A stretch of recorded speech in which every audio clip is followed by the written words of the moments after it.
Hello students, welcome to आस विद्यालय. तर आजचा आपला विषय आहे कॉम्प्युटर आणि आपल्या चॅप्टरचं नाव आहे अंडरस्टँडिंग विंडोज. आणि या सेशन मध्ये आपण पाहणार आहोत विंडोज एक्सप्लोरर. ओके, तर आपण ऍक्च्युली पाहिलंय की विंडोज काय असतं. विंडोज एक ऑपरेटिंग सिस्टम असते. तर ऑपरेटिंग सिस्टम म्हणजे काय हे पण आपण पाहिलेलं आहे की आपल्या युजर मध्ये आणि सिस्टम मध्ये जे मीडिएटरचं काम करतं किंवा सिस्टमला तुमची भाषा किंवा सिस्टमची भाषा तुम्हाला समजवण्याचं जे काम करतं त्याला म्हणतात ऑपरेटिंग सिस्टम.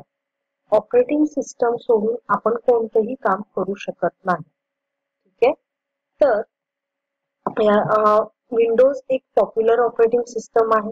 तसंच लिनक्स आहे, उबंतू आहे, अँड्रॉइड आहे, मॅक आहे. तर विंडोज खूप पॉप्युलर आहे. नॉर्मली आपण सगळेजण विंडोज ऑपरेटिंग सिस्टम वापरतो. विंडोज 10 पॉप्युलर आहे, विंडोज 7 पण पॉप्युलर आहे. तर यात विंडोज एक्सप्लोरर आज आपण पाहायचा आहे. तर विंडोज एक्सप्लोरर याचा अर्थ काय?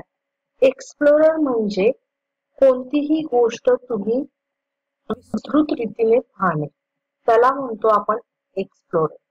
तर विंडोजच्या आत काय काय आहे हे आपण एक्सप्लोर करणार आहोत आणि आपल्याला समजणार आहे की आपल्या विंडोज मध्ये म्हणजेच आपल्या कॉम्प्युटर मध्ये आपण प्रत्येक पार्ट मध्ये काय काय आहे हे कसे फाइंड आउट करू शकतो. ओके, आणि त्याबरोबरच आपण पाहणार आहोत की वाईल्ड कार्ड कॅरेक्टर्स म्हणजे कोणतीही फाईल किंवा फोल्डर आपण कसा सर्च करायचा, कसा लोकेट करायचा खूप सोप्या पद्धतीने, ते पण आज आपण पाहणार आहोत.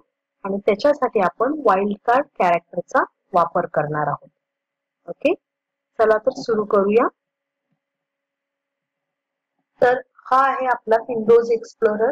याला विंडोज 10 मध्ये तुम्ही फाईल एक्सप्लोरर सुद्धा बोलू शकता. आणि याला ओपन करण्याची सोपी पद्धत आहे shortcut key Windows key plus E, letter E. Okay, तर याला तुम्ही पाहू शकता की इथे 3 टॅब्स आहेत. होम टॅब, शेअर टॅब आणि व्ह्यू टॅब. तर व्ह्यू टॅब मध्ये तुम्ही वेगवेगळ्या रीतीने याला व्ह्यू करू शकता. Extra large icons, small icons, tiles तुम्ही पाहू शकता कसे व्ह्यूज चेंज होत आहेत. Large icons, medium icons, details. Details मध्ये मी प्रत्येक फाईल कोणत्या डेटला मॉडिफाय केली, म्हणजे कोणत्या डेटला ती फाईल क्रिएट झाली, त्याचा टाईप काय आणि त्याची साईज काय. ओके, इथे तुम्ही पाहू शकता एक फाईल आहे, त्याची साईज आहे 245 KB. KB म्हणजे किलोबाईट. ओके, तर अशा रीतीने तुम्ही एक्सप्लोर करू शकता. तर हे जे आहे याला म्हणतात ऍड्रेस बार. ओके, तर या ऍड्रेस बार मध्ये ऍक्च्युली फाईलचं लोकेशन तुम्हाला पाहायला मिळतं. तर आता आपण आणि एक्सप्लोर करू. याला म्हणतात नेव्हिगेशन.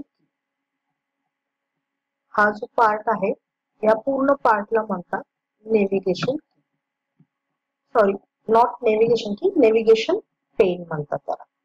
ओके, नेव्हिगेशन पेन मध्ये तुम्हाला काय दिसायला मिळतं, तर इथे तुम्हाला सगळे ड्राईव्ह, परत तुम्हाला काय काय फोल्डर्स वगैरे तुम्हाला बघायला मिळतात. जसे इथे तुम्ही पाहू शकता की क्विक ऍक्सेस आता सध्या ऍक्टिव्ह आहे. हा क्विक ऍक्सेस हे ऍक्टिव्ह आहे. आणि क्विक ऍक्सेस मध्ये तुम्हाला इथे पाहायला मिळेल हे फोल्डर्स आहेत. ओके, आणि या फाईल्स आहेत. एक फाईल, एक फाईल, अशा बऱ्याचशा फाईल्स आहेत. वेगवेगळ्या टाईपच्या फाईल्स असतात, फोल्डर्स असतात. आणि इथे तुम्हाला आणि एक पाहायला मिळेल दिस पीसी. या दिस पीसी मध्ये तुम्ही पाहू शकता की इथे बऱ्याचशा प्रकारचे ड्राईव्ह आहेत. इथे सी ड्राईव्ह आहे, डी ड्राईव्ह आहे EFG. तर हे जे ड्राईव्ह आहेत हे ऍक्च्युली पार्टिशन आहेत तुमच्या पूर्ण हार्ड डिस्कचे. तर सपोज माझी हार्ड डिस्क आहे 500 GB ची, तर इथे CDEF मध्ये 500 GB डिव्हाइड केलेलं असतं. ओके, आणि हे तुम्ही वेगवेगळ्या पर्पज साठी वापरू शकता. जसे सी ड्राईव्ह ऑल प्रोग्राम्स आपण इथं सॉफ्टवेअर जे जे असतात ते इन्स्टॉल करतो. परत डी ड्राईव्ह ई आणि EF मध्ये तुम्ही स्वतःच्या इच्छेनुसार फाईल्सना स्टोअर करू शकता. ओके, आणि हा जी ड्राईव्ह आहे हे ज्यावेळी तुम्ही CD किंवा DVD तुमच्या लॅपटॉप मध्ये किंवा डेस्कटॉप मध्ये ज्यावेळी CD किंवा DVD घालता त्यावेळी हा ड्राईव्ह ऍक्टिव्ह होतो. ओके, तर हे आहेत सगळे ड्राईव्ह. ड्राईव्ह मीन्स तुमच्या कॉम्प्युटरला जे चालवतात. ऑलराईट, आणि हे आहेत आपले वेगवेगळे फोल्डर्स. इथे वेगवेगळ्या फाईल्स साठी हे फोल्डर्स बनवलेले आहेत. जसं डॉक्युमेंट साठी आहे, downloads, music, pictures, videos. Okay, आणि एक स्पेशालिटी आहे याची. जसे तुम्ही इथे पाहू शकता की सी ड्राईव्ह मध्ये इथे आता सध्या आहे 24 GB फ्री ऑफ 98.7 GB. म्हणजे काय, म्हणजे सी ड्राईव्ह ची फुल कॅपॅसिटी आहे 98.7 GB आणि त्यातली 24 GB फ्री आहे. म्हणजे 24 GB चा आपण डेटा इथे स्टोअर करू शकतो. तसेच याचे पण डिटेल्स दिलेले आहेत, याचे पण दिलेले आहेत आणि याचे पण दिलेले आहेत. ओके, तुम्ही इथे पाहू शकता 277 GB चे हे 3 ड्राईव्ह आहेत. ओके, तर अशा रीतीने कॉम्प्युटरचे पार्टिशन होते. तर हे आहे Windows explorer. Actually Windows explorer जे आहे याच्या मदतीने तुम्ही कोणत्याही ड्राईव्ह मध्ये जाऊ शकता. सपोज ई ड्राईव्ह मध्ये आपण गेलो, इथे पण तुम्हाला फोल्डर्स मिळतील, फाईल्स मिळतील. डी ड्राईव्ह मध्ये जाऊ शकतो, इथे पण फोल्डर्स आणि फाईल्स मिळतील. तसेच F मध्ये जाऊ शकतो. ओके, त्यामुळे या एक्सप्लोररचा फायदा हाच आहे की आपण पूर्ण कॉम्प्युटर मध्ये आपली फाईल कुठे आहे ते खूप सोप्या पद्धतीने या एक्सप्लोररच्या मदतीने शोधू शकतो. ओके, आणि हा आहे सर्च बॉक्स. तर या सर्च बॉक्स मध्येच आपण वाइल्ड कार्ड कॅरेक्टर्स यूज करून सर्च करणार आहोत, ते पण आपण पाहायचं. आणि इथे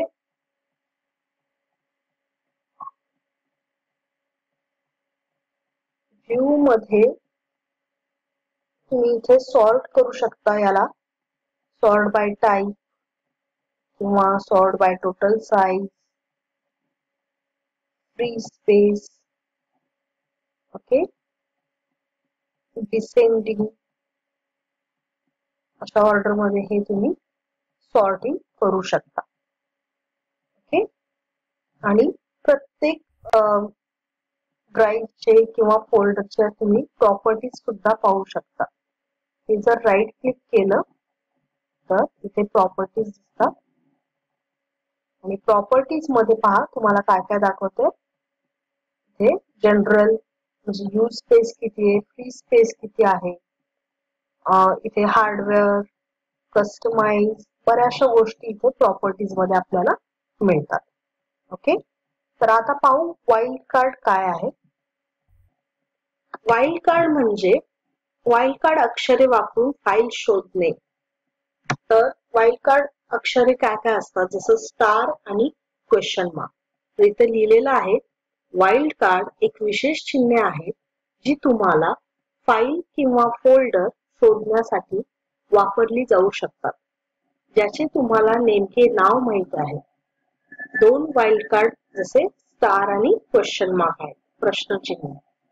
तसेच विंडोज मध्ये सामान्यतः समर्थित माहिती शोधण्यासाठी पण आपण वाइल्ड कार्ड कॅरेक्टरचा वापर करतो. ओके, तर ह्या स्टारचा वापर आपण सर्च टर्म मध्ये मजकुराची स्ट्रिंग बदलण्यासाठी केला जाऊ शकतो. हे ज्यावेळी आपण काम सर्चिंगचं काम करतो त्यावेळी आपल्याला ह्याचा उपयोग होतो. तसेच जसं उदाहरणार्थ l*.* हे जर तुम्ही सर्च बॉक्स मध्ये टाईप केलं तर ज्यांच्या नावे एल न म्हणजे ज्यांची नावं एल न ज्या फाईलची नावं एल ने सुरू होतात एल लेटरनी त्या सर्व फाईल शोधायला मिळतील. जर समजा तुम्हाला एखादी फाईल शोधायची ज्या फाईलचं नाव ए लेटरनं स्टार्टिंग आहे तर तुम्ही इथे लिहू शकता a*.* म्हणजे ए नावाने सुरुवात झालेल्या सगळ्या फाईल्स तुम्हाला मिळून जातील. पाहू या वाईल्ड कार्ड कॅरेक्टरचा कसा उपयोग होतो. वाईल्ड कार्ड कॅरेक्टर प्रश्नचिन्ह वापरण्यासाठी आपण सपोज आस प्रश्नचिन्ह डॉट त्याचा जर वापर केला तर त्या आस नावाने ज्या फाईल सुरू होतात आणि त्याच्यानंतर जर समजा एक कॅरेक्टर असेल आणि ज्याचे एक्सटेन्शन डॉक्स असेल त्या फाईल्स तुम्हाला मिळतील. जसे सपोज आस जर केलं त्याच्यानंतर एक क्वेश्चन मार्क आहे म्हणजे एक कॅरेक्टर as1.docx ASCII म्हणजे असं कुठल्याही फाईल्स तुम्हाला ज्याच्यामध्ये पहिल्या लेटर मध्ये AAS आहे आणि त्याच्यानंतर कोणतंही एक कॅरेक्टर जर असेल तर तुम्हाला ती फाईल तुम्हाला मिळेल. ओके, तर अशा पद्धतीने जेवढे कॅरेक्टर्स तुम्हाला पाहिजे असतील तेवढ्या कॅरेक्टर्सचे तुम्ही प्रश्नचिन्ह देऊ शकता. जसे तुम्हाला जर 3 कॅरेक्टर्स मॅच करायचे असतील तर तुम्ही आस आणि 3 कॅरेक्टर्स मॅच साठी 3 क्वेश्चन मार्क देऊ शकता. हे docx किंवा xlx किंवा ppt या सगळ्या एक्सटेन्शन्स आहेत. ज्यावेळी आपण फाईल क्रिएट करतो कोणत्याही सॉफ्टवेअर मध्ये त्या फाईलचं एक एक्सटेन्शन ऑटोमॅटिक क्रिएट होतं. जसं मायक्रोसॉफ्ट वर्ड मध्ये होतं docx, एक्सेल मध्ये होतं xlsx आणि पॉवर पॉइंट मध्ये होतं ppt. ओके, आणि हे वाईल्ड कार्ड जसं स्टार आणि क्वेश्चन मार्क हे जे 2 वाईल्ड कार्ड आहेत ते आपण एकत्र कॉम्बिनेशन मध्ये सुद्धा वापरू शकतो. ओके, जसं इथे आहे की आस स्टार डॉट आणि 3दा क्वेश्चन मार्क. तर इथे आसने सुरू होणाऱ्या नावासह सर्व फाईली आणि त्यानंतरचे कोणतेही वर्ण दर्शवले जातील आणि 3 वर्णांचा विस्तार असेल. ओके, तर आपण एकदा वाईल्ड कार्ड कॅरेक्टरचा उपयोग करून पाहू. हे तुम्ही सर्च कोणत्याही सर्च बॉक्स मध्ये तुम्ही सर्च करू शकता. स्टार्ट बटनच्या सर्च बॉक्स मध्ये पण करू शकता किंवा आपल्या विंडोज एक्सप्लोरर मध्ये सुद्धा. तर आता मला पहिल्यांदा फाईल एक्सप्लोरर ओपन करावे लागेल. तर हे आहे फाईल एक्सप्लोरर. तर याच्यामध्ये जसे मी सांगितलेलं हे आहे सर्च बॉक्स. या सर्च बॉक्स मध्ये आपण सपोज star.doc केलं. ठीक आहे, तर इथे तुम्ही पाहू शकता docच्या जेवढ्या फाईल्स आहेत तेवढ्या सगळ्या येतील. जर माझ्या कॉम्प्युटरवरती docx ची फाईल असेल तर ती फाईल येईल. जसं या सगळ्या फाईल्स आलेल्या आहेत त्या डॉक फाईल आहेत. ओके, आता समजा मला d*.doc करायचं तर इथे तुम्ही पाहू शकता डी नावानं जेवढ्या फाईल्स सुरू झाल्या म्हणजे स्टार्टिंग लेटर जर डी असेल तर त्या फाईल्स आपल्याला इथं पाहायला मिळतील. ओके, तसेच आणि आपण बघू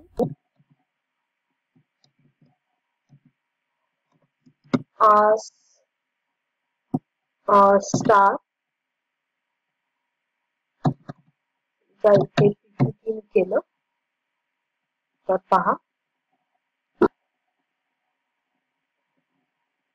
तर इथं star.ppt जर केलं तर त्या सगळ्या फाईल्स आपल्याला पाहायला मिळतील.